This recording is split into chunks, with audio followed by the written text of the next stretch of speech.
So can a bottle of shampoo really save the planet? I know, it sounds kind of out there, right? But stick with me, because we're about to look at a company that thinks the answer is a big, loud yes. And honestly, they've got the receipts to back it up. All right, to really get this, we've got to start right here, on the front lines of the climate crisis. This is Greenland.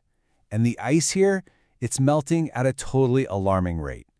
A beauty brand from Taiwan called Orite was so moved by this that they actually traveled there to film a documentary they called Melting Greenland, just to see the crisis with their own eyes. And that experience led to this powerful idea, which is really at the core of their whole mission. It's not about doom and gloom. It's about seeing our responsibility and our opportunity. But let's be real. What can a beauty company actually do about all this? It's a totally fair question. I mean, the beauty industry isn't exactly famous for being light on the planet.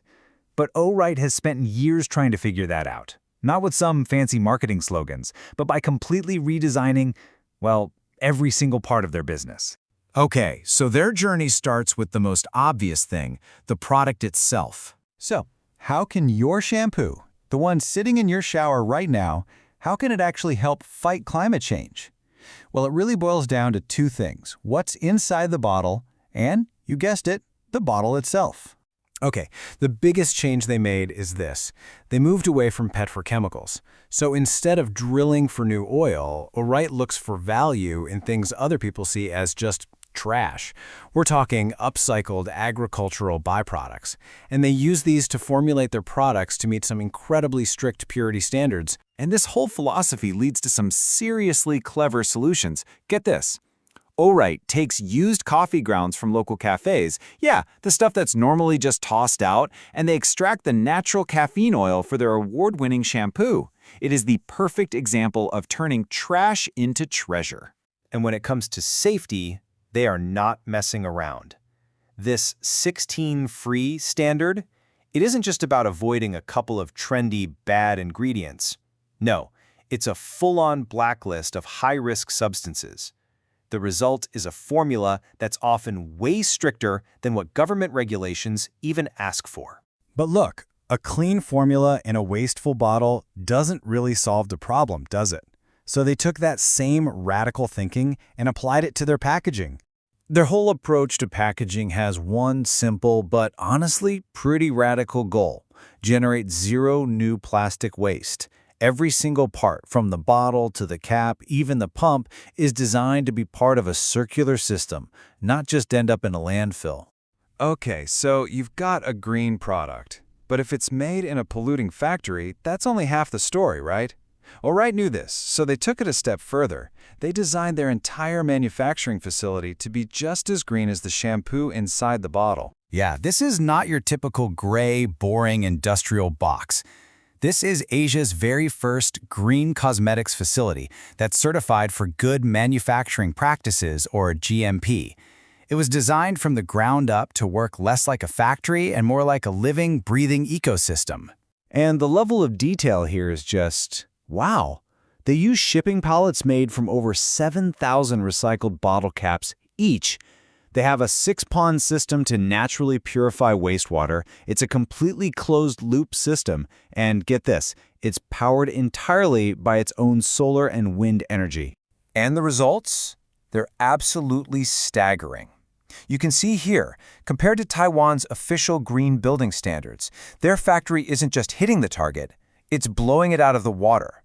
The building captures nearly 4 times more CO2 and holds on to 10 times more water than required. That's not just good design, that is world-class performance. So all of this incredible effort, all this design, it all leads to one single powerful number: 100%.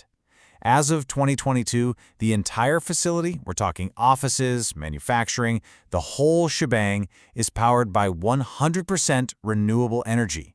They hit a major global milestone years ahead of schedule. All right, so you've got a green product, and it's made in a super green factory, but Orite realized that even that wasn't enough. They knew they had to take their mission and their message out to the world. And boy, did they take that message global. Starting in 2020, this company from Taiwan earned a seat at the world's most important climate talks. We're talking speaking at the UN Global Climate Summit for 4 years in a row, and even bringing the story of the Marshall Islands to the main stage at COP28. And their main tool for getting the word out is that documentary we talked about earlier. But here's the thing, it's not a commercial. They actually offer it for free as an environmental education tool. So far, it's been shown in over 600 schools and 3,000 businesses, sparking a real grassroots climate action movement. This quote from the founder, Stephen Koh, just perfectly sums up their whole business philosophy. He says, "Carbon is not just a liability, it can be an asset." Think about that. In a world where carbon is increasingly being regulated and taxed, he's arguing that companies who get ahead of it can turn a potential cost into a huge competitive advantage. Okay, so what does all this mean for you and me? This story isn't just about one really impressive company. It's about the power we have to redesign our relationship with the stuff we buy every day. What this story really shows is the huge difference between so-called greenwashing and real, genuine change. You see, true sustainability isn't some label you just slap on a product. It's a complete, top-to-bottom redesign of the entire system, from the farm to the factory, all the way to your shower. And this is where we come into the picture. O-Right proves that change starts with redesigning big systems, but it's kept alive by the small, meaningful choices we make, like, just choosing a reusable tote bag. And that one simple choice, when you multiply it by thousands of customers over the years, well, it's resulted in over 2.3 million single-use plastic bags being avoided since 2013. It just goes to show that all our small actions can really add up to a massive impact. And that leaves us with one final thought to chew on. O-Right has proven it's actually possible for a business to be a force for good for the planet. Not just by doing less harm, but by actively helping to build a circular, regenerative economy. So the real question for us is, how can we use our everyday choices to support the companies that are building the future we all want to live in?